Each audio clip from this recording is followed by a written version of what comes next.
Welcome to Fine Tuned Conversations about AI Adoption. My name is Gautam Dhameja. In this episode, I am joined by Anjali Agarwal, co founder of Routed AI. Anjali and her team are building an AI native workforce intelligence platform for enterprises, governments, and whoever wants to get the best talent in. What makes Anjali a great person to talk about AI adoption is that on one side, she's building this AI native platform, and on the other side, on a day to day basis, she's talking to startups, governments, and enterprises about how to make the best AI based decisions for talent and workforce management. So, without further ado, let's just dive in.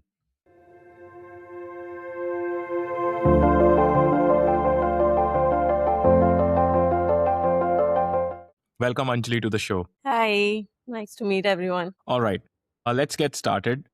Do you want to say a quick introduction about yourself? So I'm co-founder of Routed AI. We basically call ourselves like a decision layer for career and workforce strategy. I've been in the AI space in general, like I think for a long time, very excited about things that's going. Interesting to see how it has all unfolded from where we were to where we are. Amazing. Glad to have you here. Let's get started. The first thing that I want to discuss with you is you talk to a lot of enterprises and governments in your current role in terms of like getting through the ideas around routed AI and what it does. And in that, what are they actually asking about? What's the like the most common question that you come across? I think like there is specifically for enterprises as well as government, like you would expect them to be very different from like what our perception has been. But now it's little bit converging in the sense that both of them really want to use AI in whatever way possible. They are kind of everybody's interested if there's AI in your product. Like that's where it's coming from. So it's easier to get that intriguing or that curiosity because everybody wants to have their own AI story. So it starts with that, what you're doing from an AI story. And I think it kind of then translates to what can you do for us? Mhm. So what is that tangible value that you can bring from whatever you're doing? Because they are interested and they want to see what that cool thing is, but then they want to know that how it will actually help them and how will it translate to outcomes there. AI is kind of an entry point which has made it very easy for startups to kind of pitch their product, but it doesn't kind of help with the sale until you're bringing a tangible outcome to them. All right. So basically, if I understand that correctly, a little bit of this FOMO with enterprises and governments is a good foot in the door for startups to work with Yeah. them. Yeah, I think that's true. Like then that can be seen with so many startup Nice. like grants and everything's coming in. There is a huge buzzword, and everybody needs to have their AI story. But they it's good foot in the door, but it's a little different in the terms of actually getting the work done because then it comes to the basic value that what's the outcome that I'm getting. Awesome. All right. And the next, what I wanted to understand is, do you see any patterns across these conversations where, like how are people approaching going from thinking or like, having an AI ambition to actually adopting or deploying systems? Is there a common pattern there? Yeah, I think that also differs a little bit about the domain that you are in. So I would say that there is definitely an acceleration in adopting in a low risk domain where you can show a clear tangible value, right? So you get the entry because it's an AI first story, but if there is a clear tangible monetary value that you're replacing, so for example, somebody was taking 7 days to do a work, but now we can show them that you can actually do it in like 30 minutes or something, and that has a value. There, the adoption would be significantly accelerated because it would cut across whatever, like, systems and organizations and stuff. That would again vary a little bit from enterprises or governments, like based on the number of stakeholders involved. So, there, I think the adoption is fast. Where I have seen at least the adoption to be very stalling is where there is like a really critical workflow or a lot of change management involved. So, like when we talk about AI is disrupting a workflow, but like the actual user, there is, I think, a lot of friction when there is a lot of change management involved because things break in between. Then you have to ensure that, things are getting validated, getting worked on properly. So there are patterns there. So I think anything, if you tell them we have an AI product, this is going to save you this much money, and that is a true claim, which they can verify on their end, I think it's a very fast pace adoption versus I have this cool product, it is going to save you this much amount of money if you do this. In some years, there is a very like slow process in adopting that. All right. So basically, if we have a clear, impactful prototype or a demo to showcase, things are going to go faster. Yeah. Okay. Amazing. And coming to the point that you mentioned, and that is actually connecting with my next question, is what differences do you see between enterprises and governments taking AI based, or like, let's say, taking AI adoption decisions? How are they fundamentally different in these conversations? I would say enterprises will be very fast in terms of executing it. Like if you are thinking about having a contract with them, getting it adopted, getting it used, enterprises is going to be super fast because there is like lesser responsibility, I would say, or number of stakeholders involved. With government, there is definitely an interest, but the follow up conversations and things then become really slow in how kind of it penetrates into their whole systems. They are very much interested in it and is trying to be very fast in certain aspects. Like that surprises me sometimes. But there is a fundamental difference in how much time does it take for them to kind of execute on it or adopt a new one. And I think it is not just about their process. It also comes that if government is adopting something, right, they have a responsibility. They also kind of adopting it to showcase it as their AI story. So it has to be a little bit of fail safe or like a foolproof where things would work fine, things don't break. Whereas in enterprises, they do have that capacity to take risks and stuff, and they don't have to necessarily showcase as long as they are getting money out of it. Okay, so in that case, do we see like a difference in offerings for these two? For example, for an enterprise, you might have a more, let's say, end-to-end offering, a product plus service offering, where you can say, okay, this is exactly your business flow can be impacted, and this is how we are going to help from end-to-end perspective.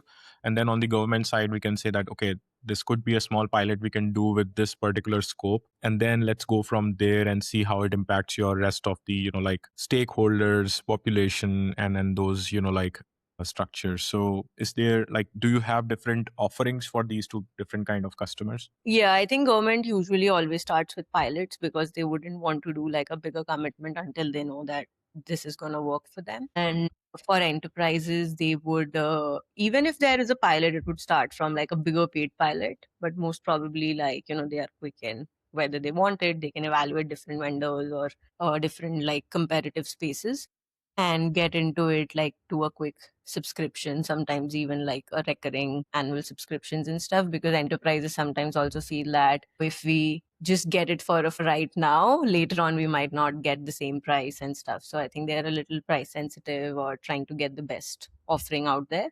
So enterprises move pretty fast in the type of subscription you want.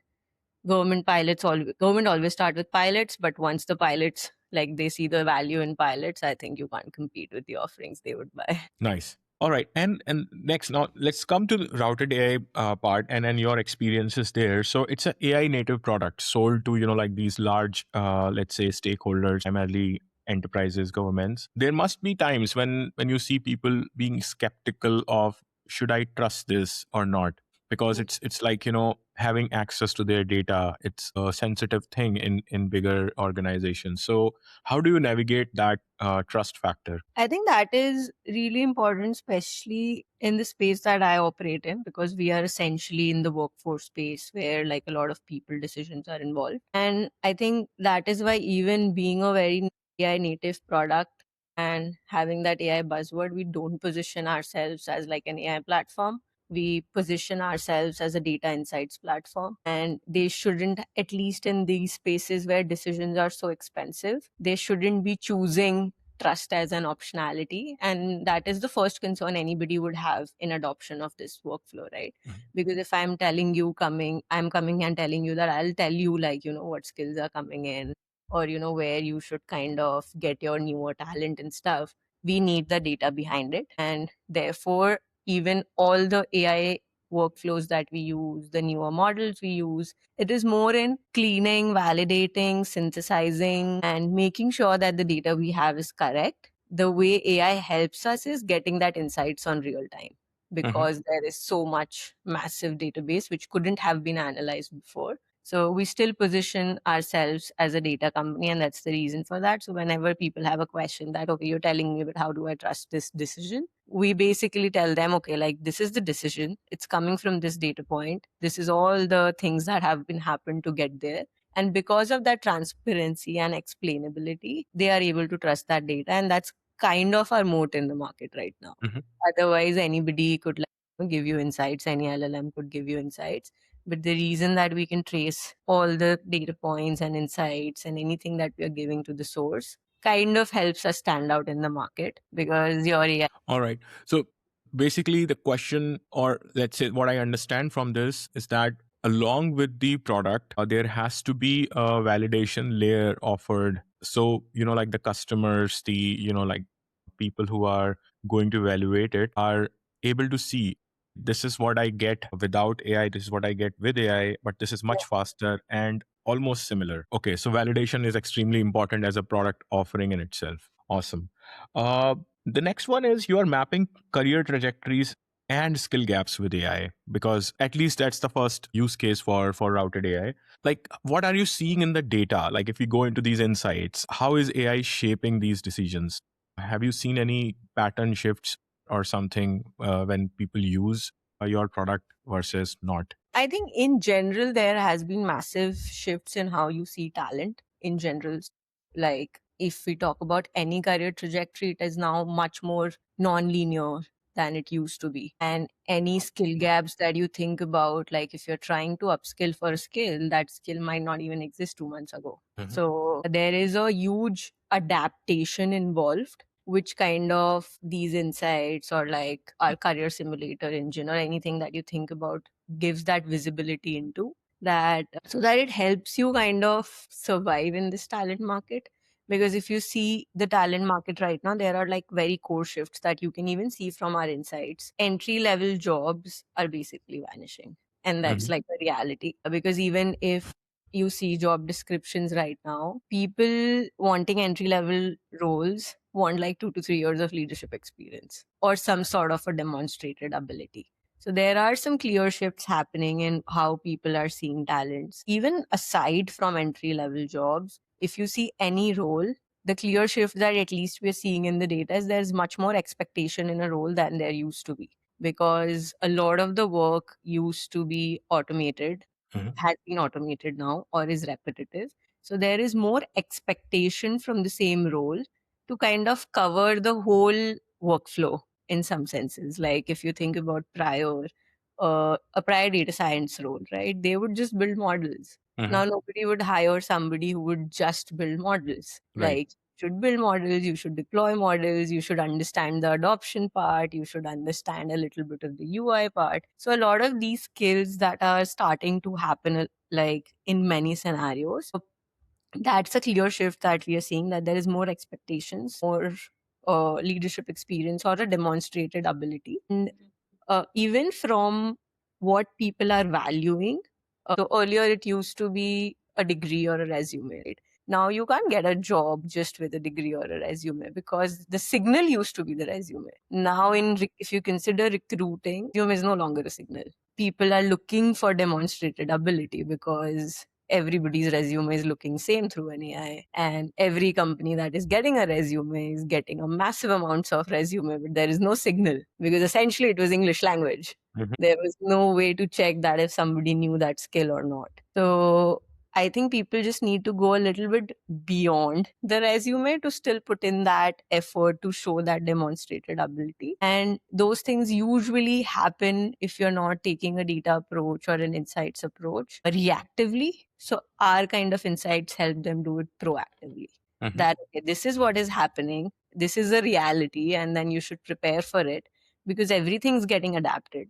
So most of the advice that people would get is really outdated. But in reality, when things are changing every day, your advice should be also changing every day. So that's where this little bit picture comes in, that talent is evolving, so should either your workforce strategy or career strategy. Amazing. So, in that sense, the hiring managers are now looking at demonstrated ability. And it's a clear call out to people who are looking for jobs, like showcase more, just not, like stay with your resume. GitHub is your new resume for Yeah. developers. That's Yeah. always Like I looking. think, yeah, GitHubs are valued a lot. Any kind of projects they have deployed valued a lot. Anything.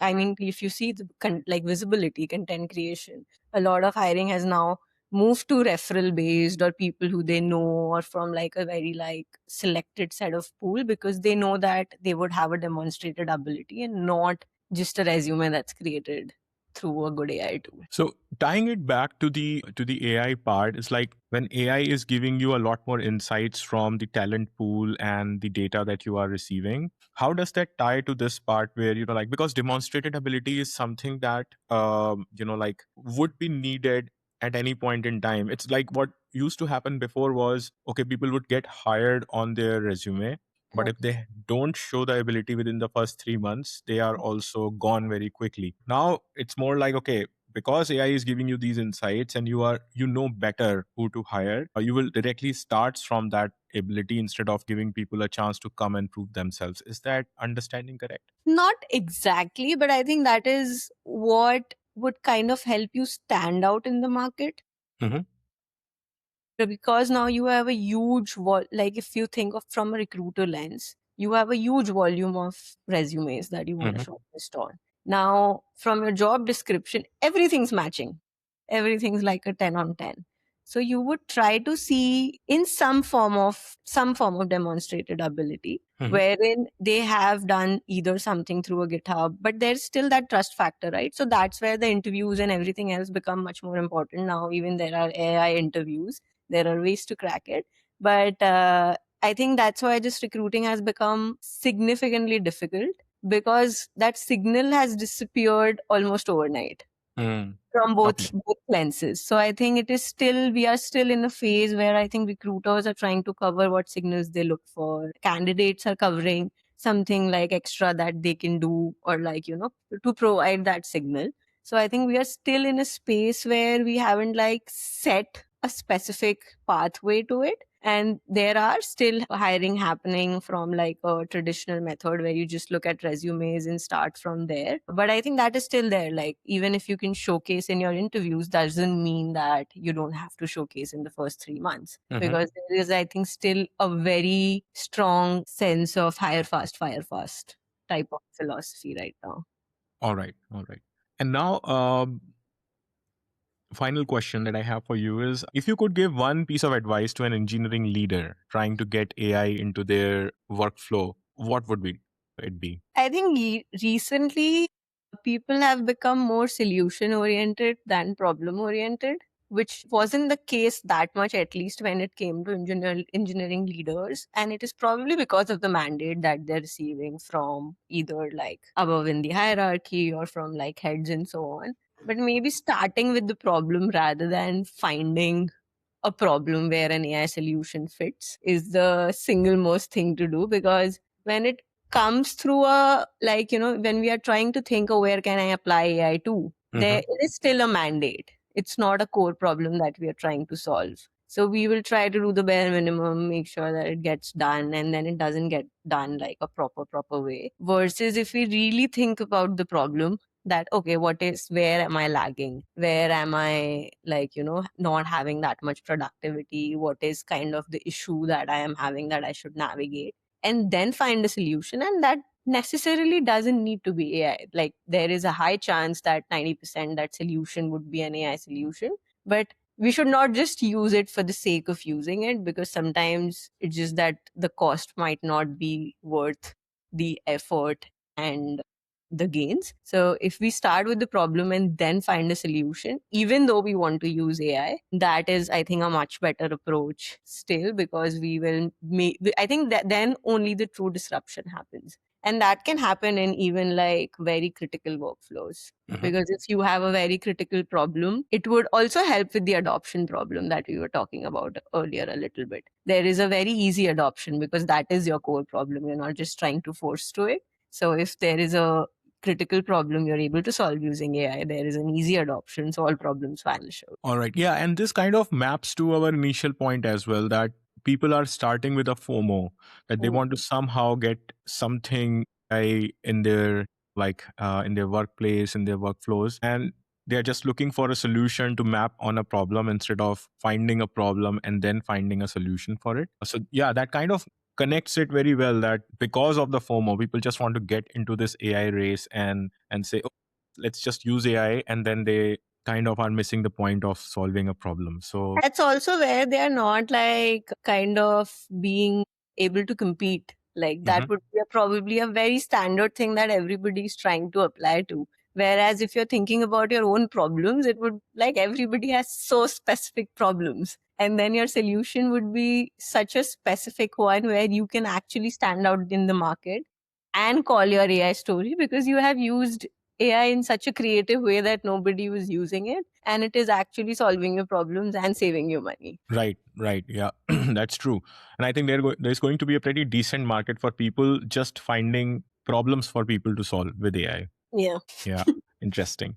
All right, Anjali, this has been super interesting, and I think we covered a lot. And thank you for being here. And would you like to say something towards the end, like anything you want to share about routed AI or any CTAs for people to follow you? Just happy to be here, happy to be on your podcast. Look forward to hearing more. I think for Routed, yeah, if anybody's interested in learning anything about careers, workforce, happy to chat. You can check out our website, reach out to me. I'm always happy to have a conversation related to how people are moving in their careers, how jobs are moving, skills are moving. So Awesome. All right. Thank you for being here. Have a great one ahead, Anjali. thank you.